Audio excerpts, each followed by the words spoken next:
Welcome back sa kusina ni Tita Ching. Kung bago ka lang dito sa channel ko, please hit the subscribe button and smash that notification bell para lagi po kayong updated sa mga videos na i-upload ko. Happy Monday everyone!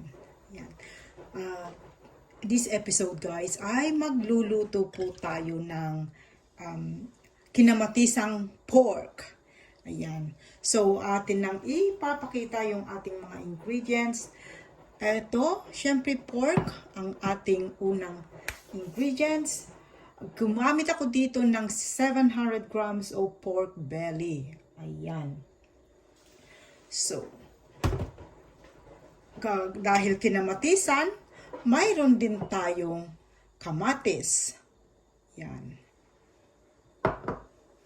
Of course, di mawawala ang ating sibuyas. At syempre, ang ating ano ba to? Bawang! Oh, sorry. Ating bawang. At saka mayroon akong toyo. Yan. At saka oyster sauce. Ayan. Okay. At saka, lalagyan ko din guys ng sili, ayan, red chili, ganang kumain. Of course, salt and pepper to taste. At ang ating olive oil na panggisa. Ayan na po ang ating mga ingredients.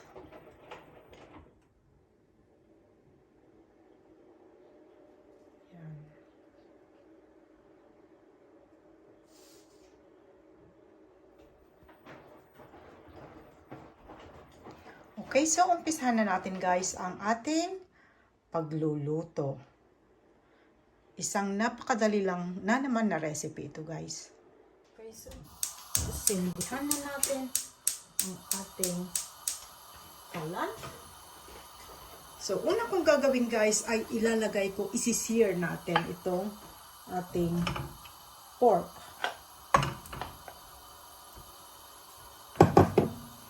So, ang ginagawa ko guys ay lalagyan ko ng konting tubig at hayaan ko lang na kumulo at mawala yung tubig hanggang lalabas na yung kanyang sariling mantika. Yan. Tsaka hanggang magiging brown na siya. So, iwanan lang muna natin dyan. Takpan lang natin.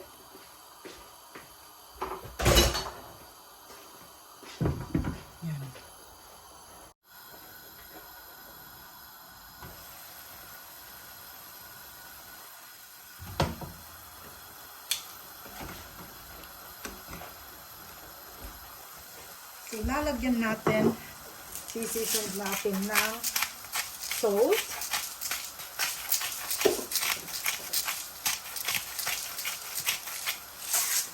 At saka pepper.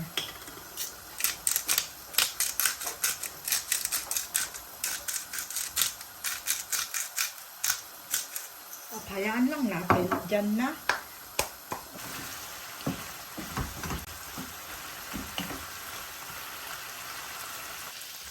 Okay, nag-start na mamantika, pero gusto natin yung magiging brown pa. Okay.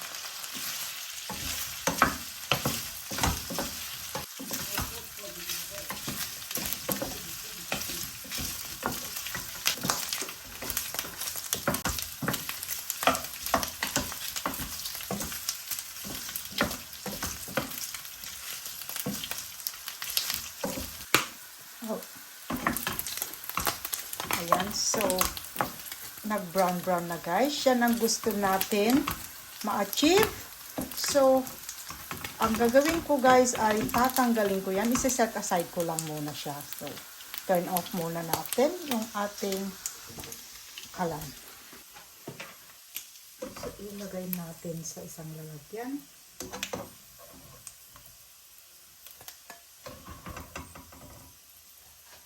So, ayan. I-set aside lang muna natin and igagisa na natin yung ating mga sibuyas at bawang. Ayan. Okay. So, hindi na ako maglagay ng mantika guys kasi madami siyang sariling mantika. Binawasan ko kasi masyadong madami. So, tuloy-tuloy na natin. So, ilagay na natin yung ating sibuyas.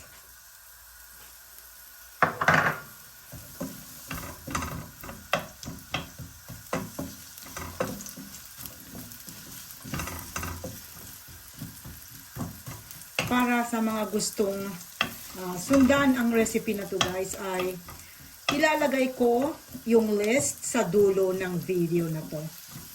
Para screenshot nyo na lang. Ayan. Kapag yung inyong bawang ay becomes aromatic na, ilalagay mo na yung ating kamatis. Ayan.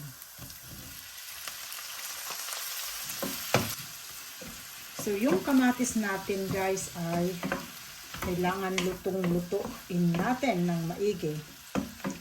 Yan. So, takpan ko lang muna para hayaan nating maluto.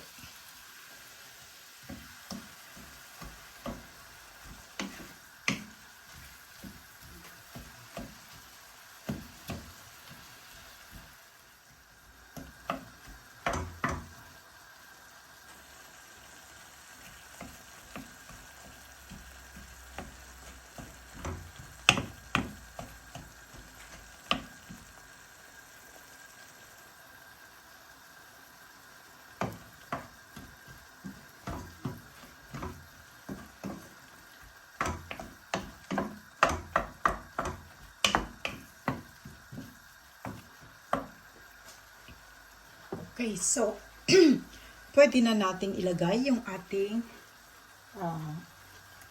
pork.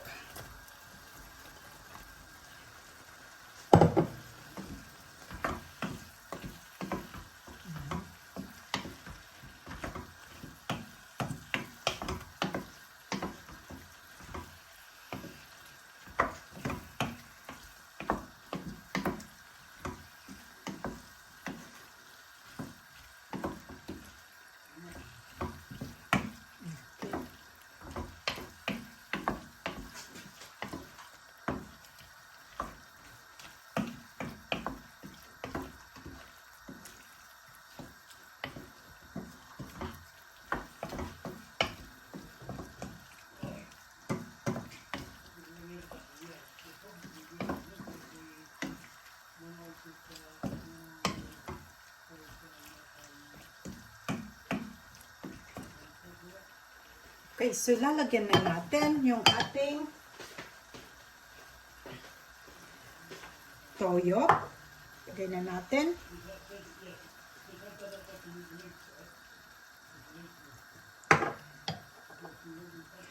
At yung ating oyster sauce.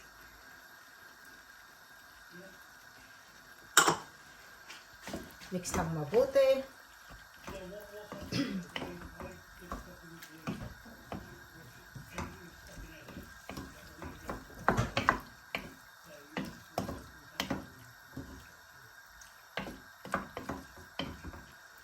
Okay. So next ay lalagyan natin ng water. It's 1 to 2 cups of water. Una, lalagyan ko lang muna ng 1 cup. Titingnan natin kung okay na bang 1 cup. 1 cup na ba yan? Yan. And then, tatakpan lang natin at hayaan natin na tuluyan ng lumambot yung ating kinamatisan pork. Ayan. Check na natin. Ayan.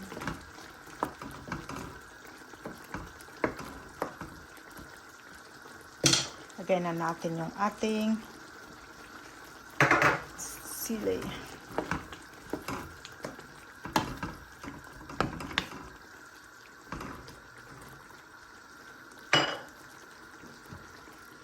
Ayan muna natin siya na kumunti yung kanyang fluid. Tignan natin. There we go.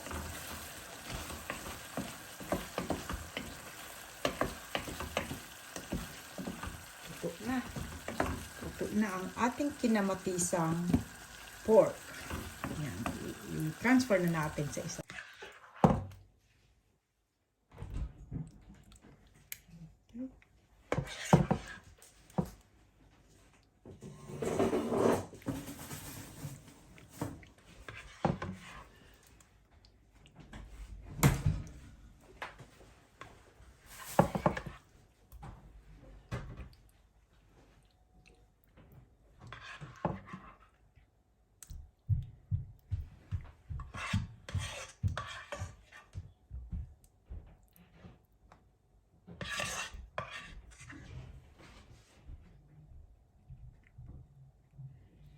Ating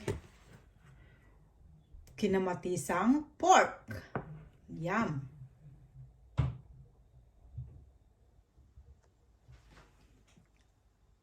There we go. Thank you so much for joining me in my premiere. Much appreciated. Now let's welcome my channel members.